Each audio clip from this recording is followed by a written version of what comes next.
Hello बच्चों, let's read this question and the question says that angle BAC is equal to 90 degree and AD perpendicular BC then BD into CD is equal to dash। तो आइए अब इस question को यहाँ पर हम solve कर लेते हैं। इस क्वेश्चन में हमसे कहा गया है कि यहाँ पर हमें एंगल BAC दिया गया है 90 डिग्री, AD परपेंडिकुलर है BC के, तो BD इंटू CD यहाँ पर क्या होगा हमें बताना है। इस क्वेश्चन में बच्चों हम की कॉन्सेप्ट यूज़ करेंगे। की कॉन्सेप्ट यहाँ पर हम यूज़ करेंगे that if two triangles are similar, if two triangles are similar, triangles are similar then ratio of then their sides are proportional, then their sides are proportional, sides are proportional। तो उनकी sides क्या होंगी बच्चों? Proportional होंगी। अगर हमारे पास दो triangle similar होते हैं तो उनकी साइड क्या होंगी? प्रोपोर्शनल होंगी। तो यहाँ पर अगर हम ट्रायंगल लें बच्चों, इन ट्रायंगल, अगर यहाँ पर हम ट्रायंगल लेते हैं BDA और ट्रायंगल ADC, तो इसमें बच्चों हमारे पास एंगल BDA जो है वो इक्वल होगा एंगल ADC के, या फिर हम कहें 90 डिग्री के। ये इक्वल होगा एंगल ADC या फिर 90 डिग्री के, बिकॉज ये कैसे हैं? 90 डिग्री ईच हैं, दोनों ही एंगल 90 डिग्री के हैं। अब यहाँ पर अगर हम देखें तो हमारे पास बच्चों जो यहाँ पर हम जानते हैं कि ट्रायंगल के किसी भी मतलब तीनों एंगल का सम जो है वो 180 होता है। तो अगर हम ट्रायंगल ADB देखें तो बच्चों ADB में क्या होगा हमारे पास? Angle A plus angle B। अब एंगल D क्या है बच्चों? यहाँ पर एंगल D है यहाँ पर 90 डिग्री, तो प्लस 90 डिग्री ये इक्वल होगा 180 के। तो यहाँ पर बच्चों ये क्या आ जाएगा हमारे पास? यहाँ से एंगल B आ जाएगा, यहाँ से हमारे पास 90 माइनस एंगल A आ जाएगा, इसे हम फर्स्ट मान लेंगे।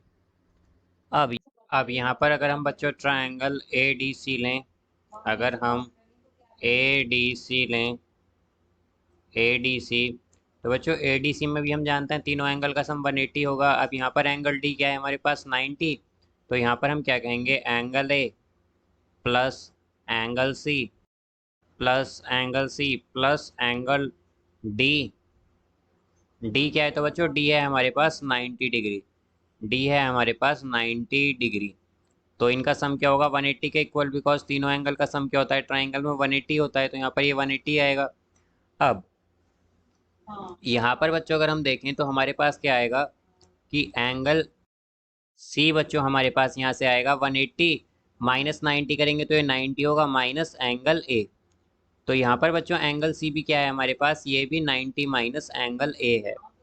तो यहाँ से हम क्या कह सकते हैं कि हमारे पास एंगल A जो है, एंगल B जो है वो एंगल C के इक्वल है। अगर हम देखें यहाँ पर दोनों क्या है? 90 माइनस A हैं दोनों एंगल। तो यहाँ से हम क्या कह सकते हैं कि ट्रायंगल, या हम कहें कि angle angle ABD is equal to angle angle ACD। तो ये दोनों क्या है बच्चों? ये 90 माइनस एंगल A हैं, ये दोनों एंगल 90 माइनस A ईच हैं, ये दोनों एंगल। अब यहाँ से अगर हम देखें तो अगर बच्चों ये दोनों एंगल हमारे पास इक्वल हैं तो हम कह सकते हैं कि हमारे पास दो एंगल इक्वल आ गए हैं। तो बाय एंगल एंगल सिमिलैरिटी यानी AA similarity, bye angle angle similarity, similarity triangle triangle BDA BDA is similar to triangle ADC। तो यहाँ पर बच्चों हमारे पास क्या होगा? अगर AA सिमिलैरिटी से हम कह सकते हैं कि ट्रायंगल BDA सिमिलर होगा ट्रायंगल ADC के। और हम जानते हैं कि जब हमारे पास दो ट्रायंगल सिमिलर होते हैं तो उनकी साइड्स क्या होती हैं? प्रोपोर्शनल होती हैं। उनकी साइड क्या होंगी? प्रोपोर्शनल होंगी। तो यहाँ से अगर हम देखें तो हमारे पास क्या आएगा? हमारे पास बच्चों यहाँ पर आ जाएगा AB by AD, AB by AD is equal to तो यहाँ से बच्चों अगर ये दो ट्रायंगल हमारे पास सिमिलर हैं, ट्रायंगल बी डी अगर सिमिलर है ट्रायंगल ए डी से, तो हम जानते हैं कि अगर हमारे पास दो ट्रायंगल सिमिलर होते हैं तो उनकी कोरस्पॉन्डिंग साइड्स क्या होती हैं, प्रोपोर्शनल होती हैं। तो यहाँ पर हमारे पास B D by A D, B D by A D जो है वो इक्वल होगा A D by C D के, A D by C D के, A D by C D के। तो यहाँ पर ये बच्चों हमारे पास क्या होंगे, दोनों सिमिलर हो, इक्वल इक्वल होंगे, B D by A D equal होगा C D by A D by C D के। तो यहाँ से हम क्या कह सकते हैं कि हमारे पास आ जाएगा A D square is equal to B D into C D, C D. तो बच्चों यहाँ पर हमारे पास, तो यहाँ पर इसका आंसर होगा हमारे पास B D into C D is equal to A D square, A D square. तो बच्चों इसका आंसर होगा हमारे पास A D square. So I hope you understood it well, best of luck, thank you.